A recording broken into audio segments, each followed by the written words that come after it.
Welcome. In this video, we do a solo playthrough of the Darksworn campaign expansion for Valeria Card Kingdoms. So down at the table, I'm going to go over setup for the campaign. This is going to be Book 1, The Prophecy for Darksworn. And for setup and gameplay, I'm just going over what's new for the campaign. For a better understanding of how to play Valeria Card Kingdoms, check out my How to Play the Basic Game. A lot of things have stayed the same, but you can tell there are a couple differences, starting with the storyboard, which is coming out. So this is a card holder for something that I'm assuming is going to come up later. Got a spot to put our book as we play. It's going to give each page may have a different ability for when we roll a 6, and then we have a place for citizens as they get captured. So we'll place that up there. And we'll place number of achievement tokens for the number of players. I am going to play this true solo. From what I understand, it's going to be easier if you play two-handed for that, but I just want to see how it goes solo this way, especially with, I think, the second book is what I read online. It gets tough with just one character. We're going to take the prophecy and set that up here. And once we start the game, start reading through that. If I can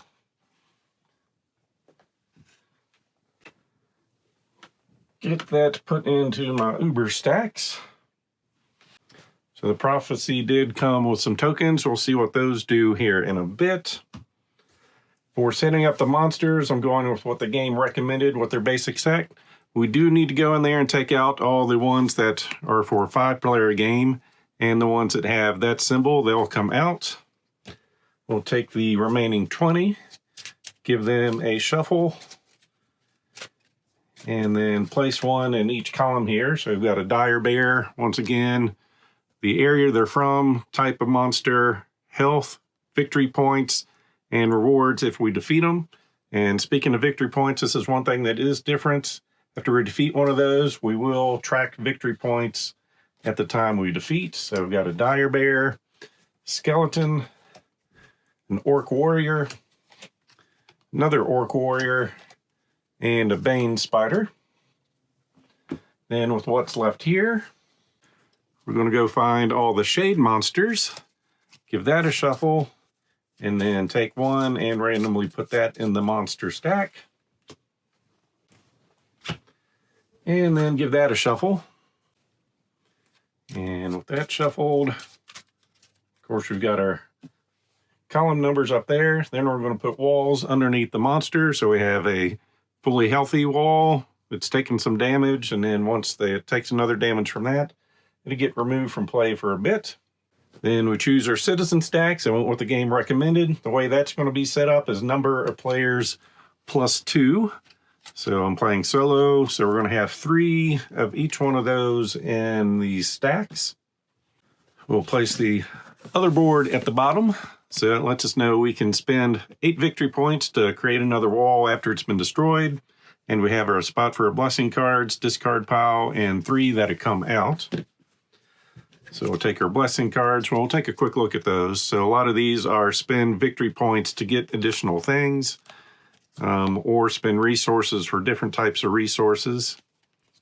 So give that a shuffle, and 3 of those will come out to start in the game. 1, 2, 3.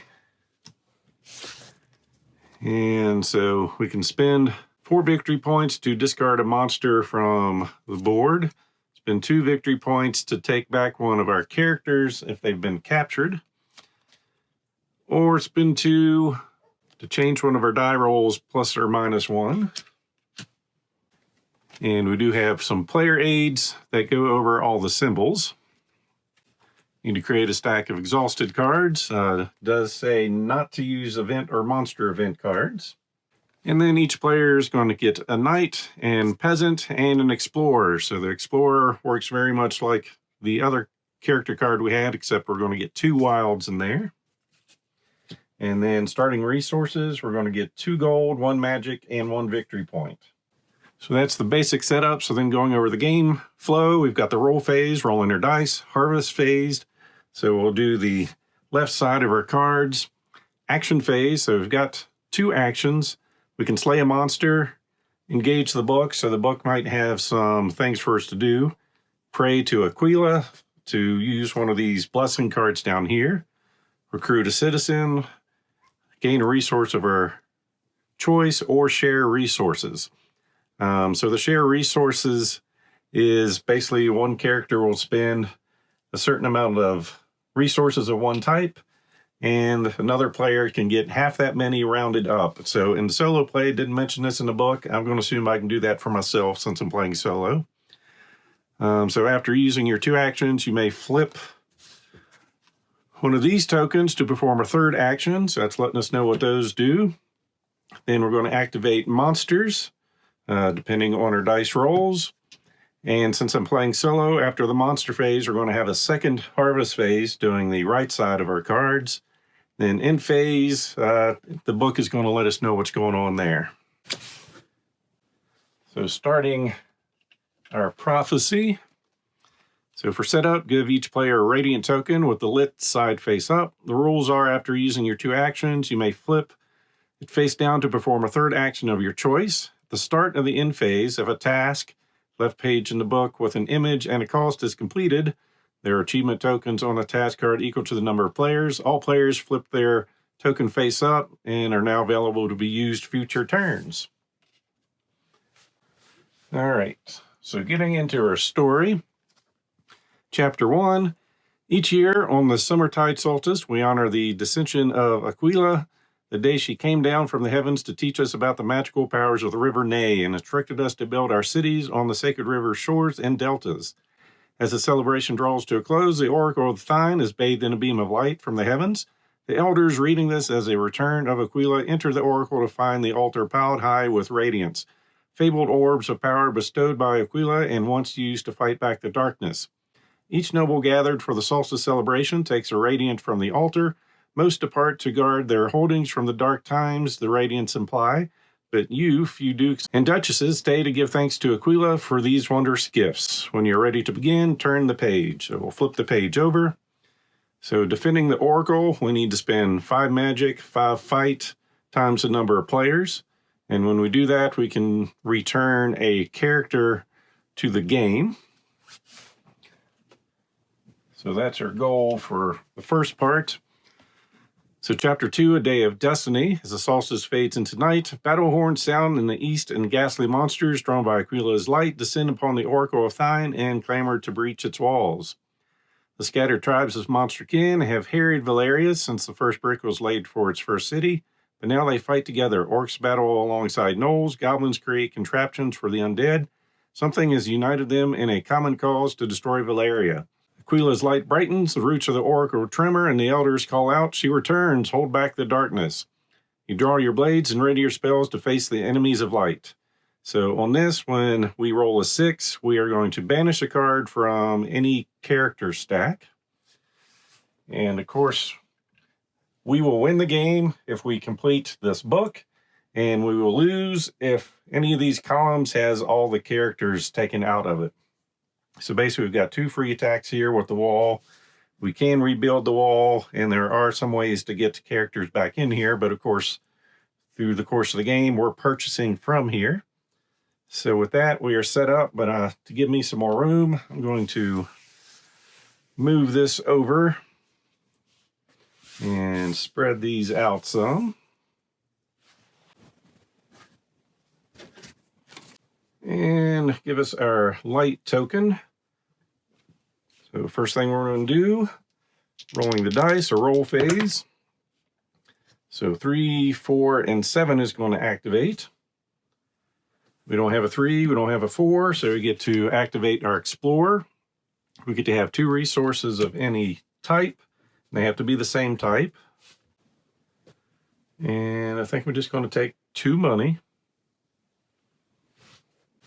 And I think what I'm going to do is spend 1 and supplement with a magic, spending 2 to get ourselves a rogue.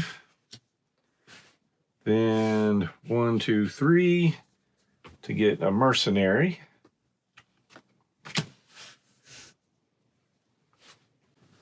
Then monster phase. Number 3 is attacking, damaging the wall. Number 4 is attacking, damaging a wall. 7 doesn't do anything. Then we come back to our second harvest phase. We now have a 3. We can do these in any order. We also have a 7, so we're going to use the rogue to get a strength and a money, and the mercenary spend a strength to get 2 money. And then in phase, we've got nothing done, so next turn. So 2, 5, and 7. 2 does nothing. 5 gets us a money. And 7 gets us 2 fight and 2 money. And we know skeleton's attacking and the spider's attacking. We definitely don't have 6 fight for the spider, so we're going to spend 2 to take out the skeleton, which gets us a coin and 2 victory points.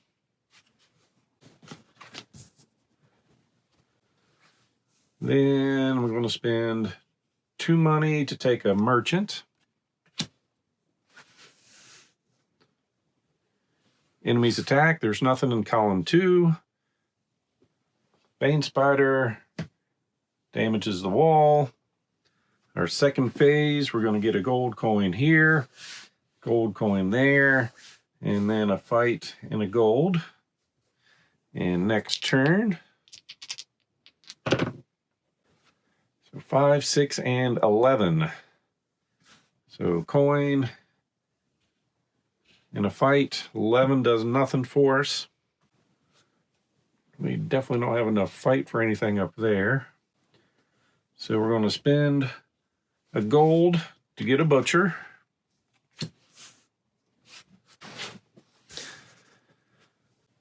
Oh yes, that would have been replenished in the end phase, so we've got an owlbear in there. Need more fight. We're going to spend 1, 2, 3. So 2 plus 1, since we already have 1, to get another knight. So then the spider's going to breach this wall. 6. We are banishing one of the characters out here. We will banish a merchant. No, we'll go cleric. Then back to us, we get a coin. We're going to get 2 fight. And with 11, we're going to get 4 money up to 10. No monsters replenish. All right, 2, 5, and 7.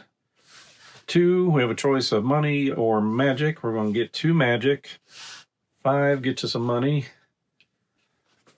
So we're up to 11.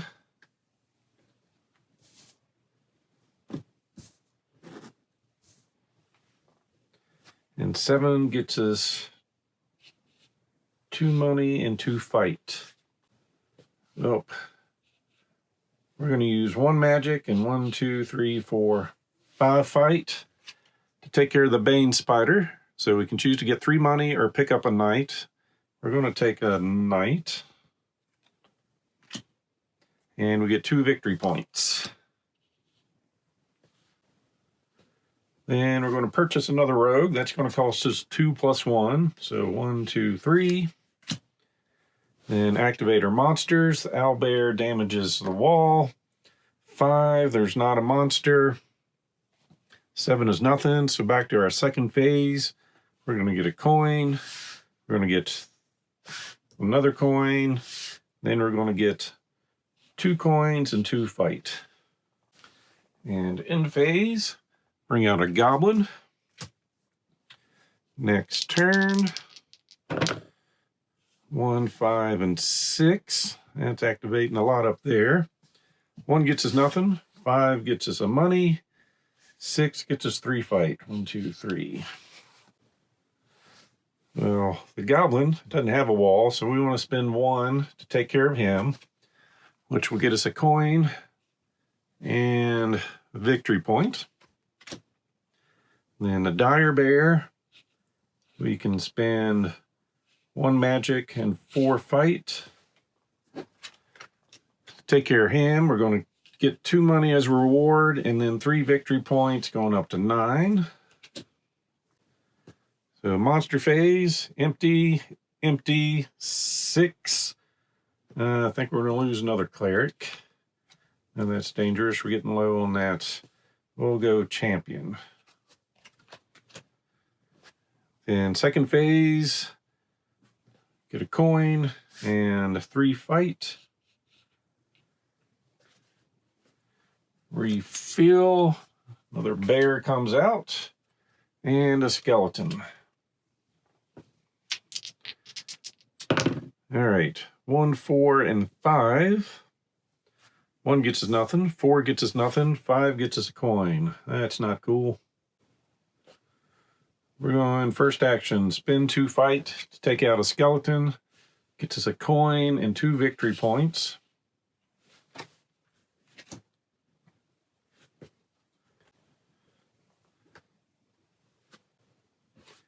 And we're going to spend 4. Going down to 16 to get a wizard. Monsters activate. So 1 takes care of that. 4 destroys another wall.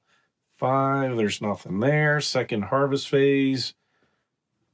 Wizards getting us some magic and getting us a coin. In phase, bring out a treant.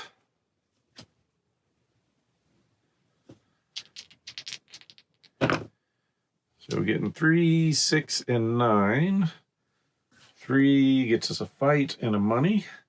6 is going to get us 3 fight. 1, 2, 3. And 9 gets us nothing. So we're going to spend 2 money to get a paladin.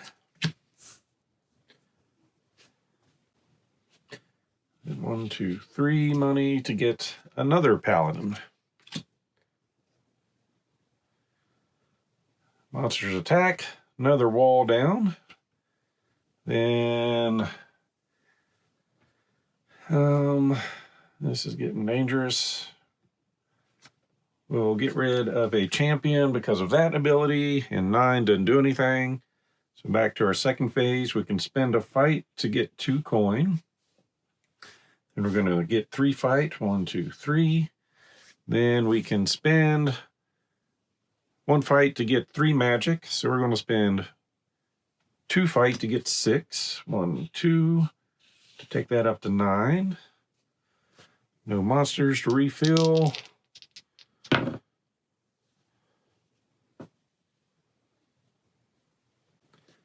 So 4, 4, and 8. So we definitely want that thing defeated. It could go there, but he hasn't captured any. We've just been getting them deleted. So we're activating here twice. So it's 2 magic up to 11. And 2 fight up to 8. And then we activate 8, which we don't have. And I don't want to buy. So we're going to spend 1, 2, 3, and then 6 from here. Take out the Orc Warrior, which we can get a character, costs 3 or less, and we ignore the pluses on that. Take a wizard. Then we get 3 victory points.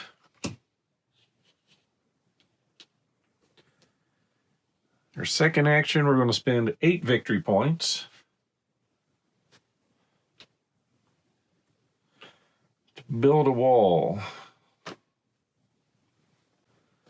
So monsters activate, there's nothing there, so our second phase, we're going to get 2 magic. And refill a monster, finding an owlbear. Go to our next round. So 3, 5, and 8. So we get a fight and a money. 5 gets us a money, and 8 gets us nothing. We're going to spend a fight and 2 magic to take on a treant, which is going to get us a money and a magic and a victory point. And I think I'm just going to take an action and get a resource. We'll take some fight. So 3's activating. He's going to capture a mercenary. 5 does nothing and 8 does nothing. So our second phase, We can spend a fight to get 2 money, not doing that. 5, we get a money. 8, we get nothing. Then we're going to refill, getting a skeleton. And next turn, 1, 5, and 6 is going to activate. 1 gets us nothing. 5 gets us another money. 6 gets us 3 fight. 1, 2, 3. So we've got another wall there. That's a problem. The first action, spending 2 to take out a skeleton. Gets us a coin.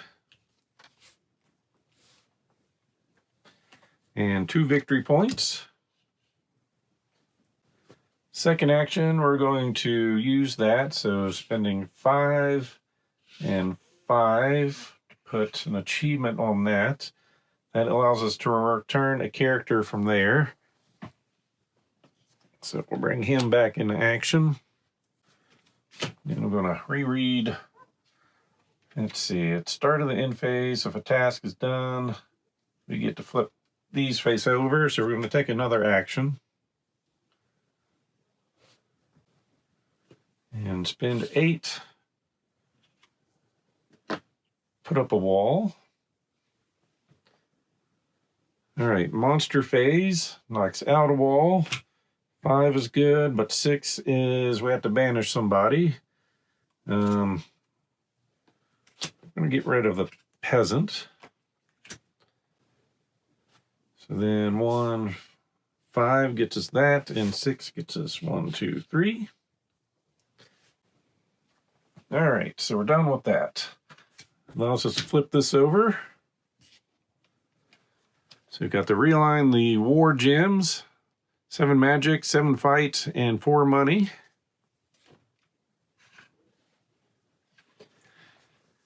So chapter 3, a yawning light. So the master kin are momentarily pushed back, and in brief respite, you notice the elder seem confused. Keela's light still shines down upon the oracle, but it flickers and is unfocused. The war gems, one elder explains. If we realign the war gems into towers surrounding the oracle, they will help focus the light. Yes, another elder agrees, and the light will help us repel the attacks from these foul creatures. First elder turns and looks at you appraisingly. Think you're up to the task? Well, sure we are.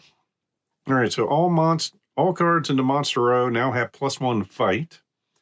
If we roll a 6, we're going to banish a card, and then we can return a card. I'm sorry, it's banish a card and discard a character from any stack. Then place a money on the realign the war gems to increase its completion cost.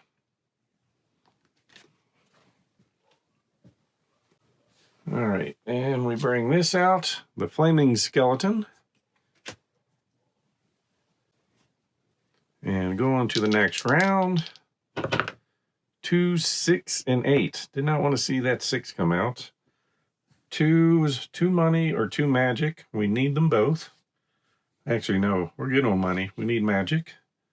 6 gets us 3 fight. 1, 2, 3. And 8 gets us nothing. So we kind of want the owlbear going. 1, 2, 3, 4. Going to get us 2 magic and 2 victory points. So then I'm going to share resources. And like I said, normally this is sharing with another player, but since I'm playing solo, I'm making the decision that I can share with myself, or else it's a wasted action, and I feel like that's a huge part of the game. I'm going to spend 9 money to create 5 of another resource. I'm going to make that fight, taking us up to 9. And I'm also going to house rule that I can't spend that this turn. All right, end your turn. 2 doesn't fight. This is a problem. So many problems. All right, I'm going to banish the mercenary. Then we'll discard a butcher, and when you discard in this game, they get captured. Then back to us. We're going to gain a money. Gain 3 fight. And nothing. And then refresh, bringing out a monster. All right, so we got the Devour.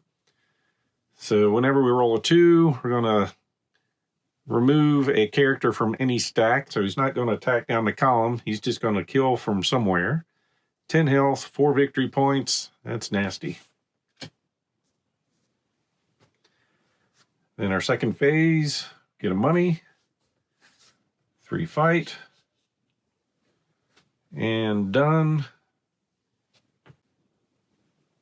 Actually, I think I did that twice. 1, 2, 3. All right, next turn. 3, 5, and 8. So the 3, fight and a money. 5, a money, and an 8 is nothing. And I did forget on that previous 6 to put that up. So we're going to spend...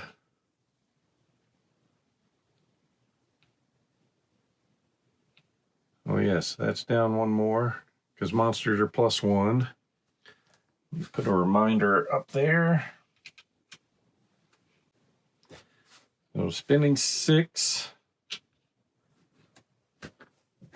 Take care of the skeleton. Gets us a money and a magic and 3 victory points. And second action, we're going to go over here, spending 4 to discard 1 monster. And when you discard them, you do not get their victory points or rewards. And that's our 2 actions. So 3, he breaks into the wall. 5 does nothing. Then back to us. We can change a fight into 2 money, which we're not doing. We can gain a money. And in the turn, so bringing in an owlbear and a goblin. And this will get replenished with spend a victory point to get 2 magic. All right. So 1, 3, and 4. 1 gets us nothing. 3 gets us a fight and a magic. And 4 is going to get us 2 magic and 2 fight. So our first action, we're going to realign the war gems. We need to spend 7 magic, 7 fight, and 5 money.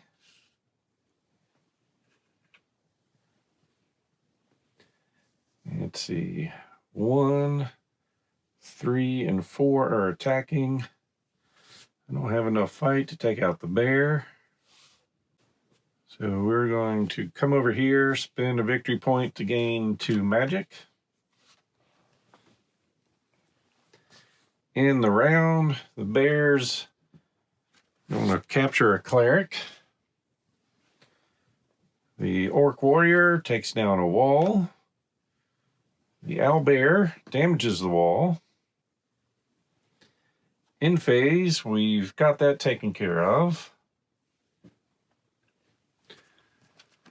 All right, Defenders of the Light. As you settle the final war gem into place, the tower emits a low rumble that quickly intensifies into a thunderous roar. Look across a circle of towers to see lances of energy jumping from gem to gem, cascading inward to form a web that focuses Aquila's light into an impossibly white column that encompasses the oracle, then rushes outward in waves, banishing the remaining monster kin.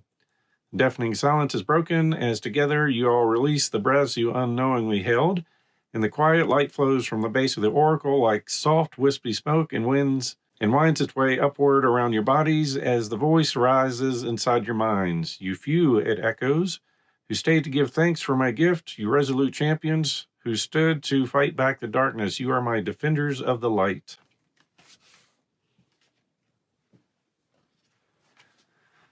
So you glance at each other, eyes radiating light, and silently acknowledge that you all hear the voice. The elders, lightless and dumbfounded, gaze upon you in awe that you are receiving the touch and words of Aquila. They clasp their hands in reverent prayers. My defenders of the light, the voice continues. You must travel west, past the weathered peaks and the Erder swamp. There you must build cities of light to combat an awakening and all-consuming darkness. You must make a stand and become more than you are now, or all is lost. The voice grows still and the light fades from your eyes, but the words echo in your minds. As one, you take a knee, bow your heads, and make a vow to go west to defeat the darkness. So a new rule, each player keeps their light token, and the rules for the light are still valid for the rest of the books in the Darksworn saga and the standalone book, The Forgotten Temple. So that is it for our Quest 1. So basically continuing to a new book, they provide a tuck box you can use to keep everything stored if you need to. So you unwrap the new book. You're going to get an additional shade monster shuffled in. Additionally, shuffle any shade monster cards that were reserved in the tuck box from previous books. See, during step 9, each player will start the game with the number of victory points equal to the book number. So down here, it's just letting you know what other expansions are not compatible with this. And it gives you ways to adjust the difficulty if you feel that need. So that is it for book 1 of Darksworn. As always, hope you enjoyed this playthrough. So please click on the like button below and be sure to subscribe. Thanks for watching.